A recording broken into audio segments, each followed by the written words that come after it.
Gas prices are crazy. Gas prices are soaring and it's going to be a bad summer. Last week, we saw the national average shoot up to $4.59, 51% higher than 2021. In fact, JP Morgan predicts that the national average will hit $6 this summer. With expectations of strong driving demand, US retail prices could surge another 37% by August to $6.20 per gallon. In this video, we're going to share some of the best options to make the gas pump hurt a little bit less. Also, out of curiosity, how much are you going to be paying for gas this month? Let me know in the comments down below. For the purpose of the video, I'm going to focus on the non-rotating category cards and also the non-business cards, but know that there are options there as well. Big favor, share this with someone else who might benefit because I know people do have pretty long commutes and it can be pretty painful. Also, if you're someone new here, consider subscribing. The first card is probably one that you've never heard of, and it's going to be the Bound Credit Union Visa Platinum card. Here you get 5% back on gas, and in addition to this, you have rotating categories every quarter, so 5% on those. Imagine if the Freedom Flex had its categories but also had 5% by default on gas. You do need to apply for membership, but looking through some of the experiences, it seems like there's not too many hoops and it's pretty straightforward. Not going to stick on this one too much, but looking at the rotating categories, it looks pretty competitive as well. As a filming, Q2 is going to be travel, Q3 is going to be streaming, phone services, and internet,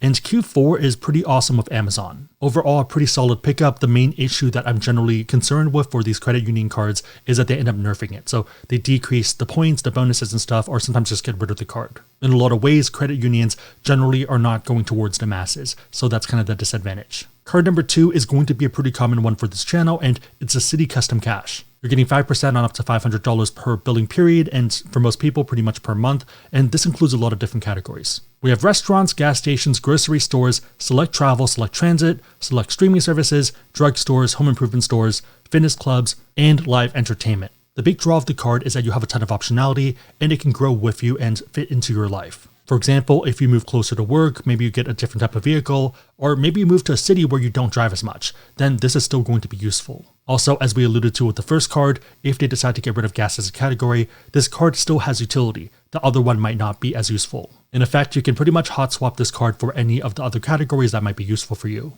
The big weakness of the card is that you do have a $500 cap, but you will see other cards that we talk about have similar level caps, so maybe not as big of a concern. I guess it really does depend on how much you spend on gas. One of the reasons why I also really like this card is because there's a lot of upside potential if you end up running a different system and you start to care more about travel instead of cash back. For the Citi Custom Cash, the cash back that you earn is in the form of thank you points. In this case, if you end up getting something like the Citi Premier in the future, that means you can transfer these points out to partners and actually get more value. So if you start to care more about first and business class instead of cash back, then this can be extremely useful. In that case, 5% might really be something like 7.5% or 10% depending on your usage. One of the other benefits of a larger bank is that you have optionality with the card as well. So if, let's say they get rid of this card, they completely nerf it and it's not competitive, then you can still product change it to something like the Citi Double Cash, which has been consistently productive. A pretty good comparison or example of this would be the Uber card, which was very good for about a 2-year period, and then afterwards it became substantially less useful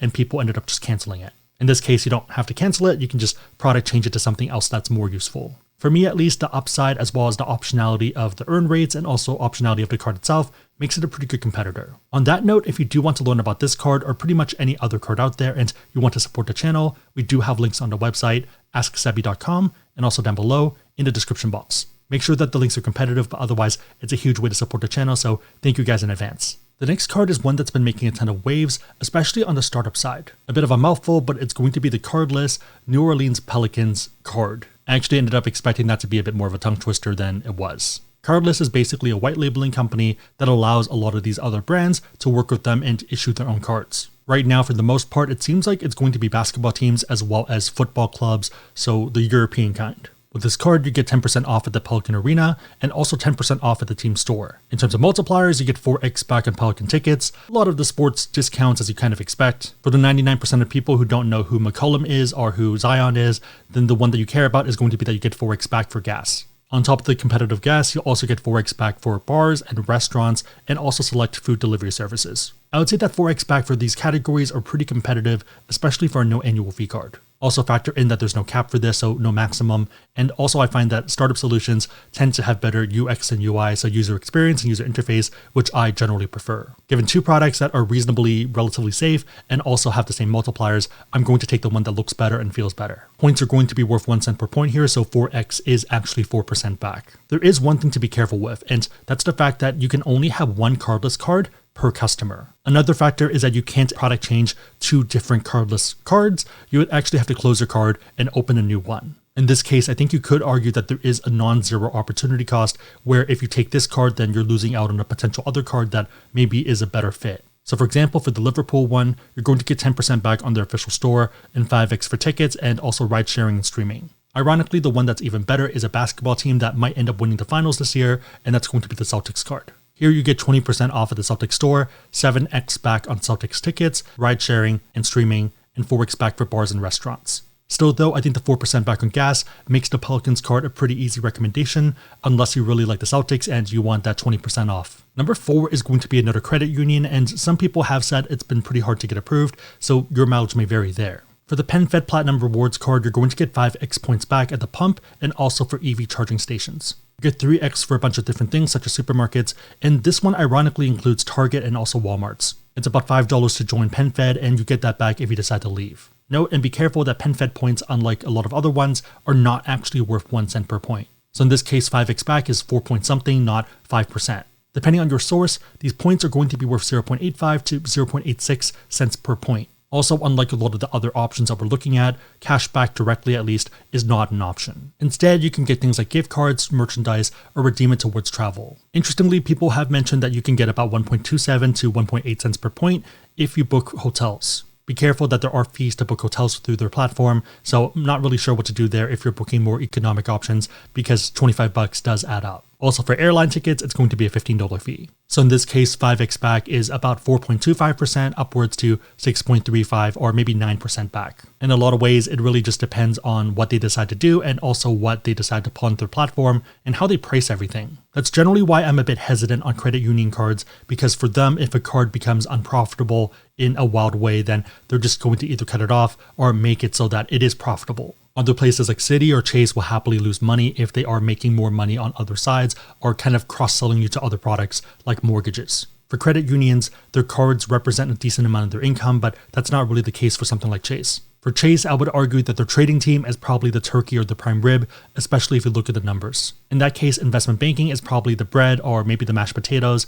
and cards, credit cards and stuff like that are probably maybe the cranberry sauce or the pecan pie.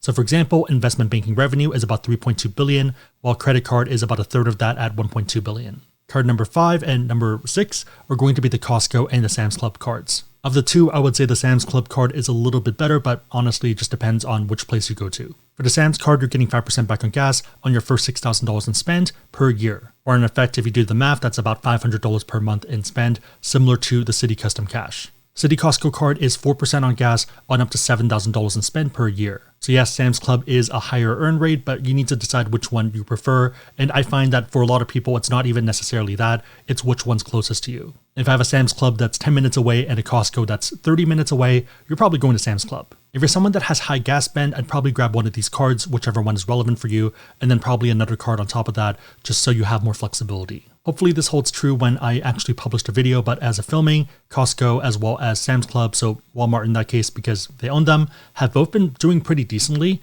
I feel like they've been holding their own in the current market. Looking at the 6-month chart, Walmart is down about 15%, while Costco about 20%. I feel like this isn't too bad compared to the growth stocks like Tesla, or even the stronger FANG companies like Alphabet that's down 25%. If you're someone that wants to go wholesale shopping for stocks, I'd check out Moomoo. Moomoo is an award-winning commission-free trading app under Futu Inc. Despite the name, they are regulated under FINRA and they are a registered broker-dealer. Your assets are SIPC insured up to $500,000 and $250K for cash. They currently have a promotion where you get 5 free stocks valued between $3 and $2,500 for opening up an account. Best case, you like their service, and worst case, you end up getting some free stocks. Link will be down below if you want to check it out. The last card is going to be another mouthful, which is the Bank of America Customized Cash Rewards card. Here you get 3% back on your first $2,500 in spend per quarter on a category that you select. Tons of options here, including gas, online shopping, dining, travel, drugstores, and home improvement and furnishing. Be aware that the $2,500 cap for the 3% is shared with the 2% categories,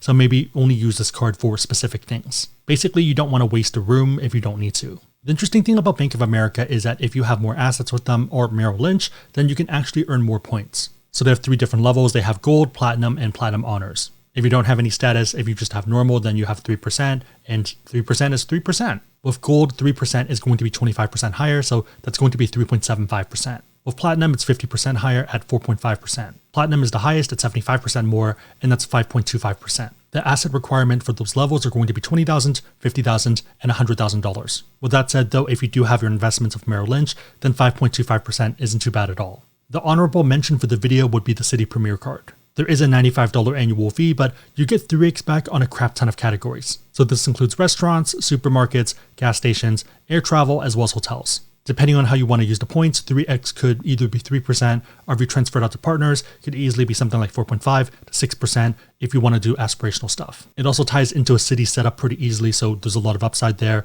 I think if you are someone that doesn't really care as much about cashback, then this would be my go-to pick. Other benefit too is that in year 2, if the card doesn't make sense, you can always downgrade it to no annual fee card, like the Double Cash. As you could probably tell, I ended up ignoring the 3% cards that didn't really have any upside towards that 4 to 5% range. Again, if you want to learn about cards, we have links on the website, AskSebby.com, and down below in the description box. If you made it to this point in the video, then either leave a gas emoji or a car emoji down below, and I'll try to heart the comment and also respond to it. My question for you is, are you changing your behavior because of the gas prices? So do you find yourself going out less, or do you not really care that much? Is it just kind of hurting your wallet, but you're still doing what you're doing? Also kind of a crystal ball question, but do you think the prices are going to drop in the fall, or do you think it's going to kind of stay the same for a bit? Let me know and everyone else know in the comments down below. All right, Mandy's waving me off to go step in to go walking, but big favor, thumbs up, share this with anyone else who might benefit. Otherwise, hope you guys liked it.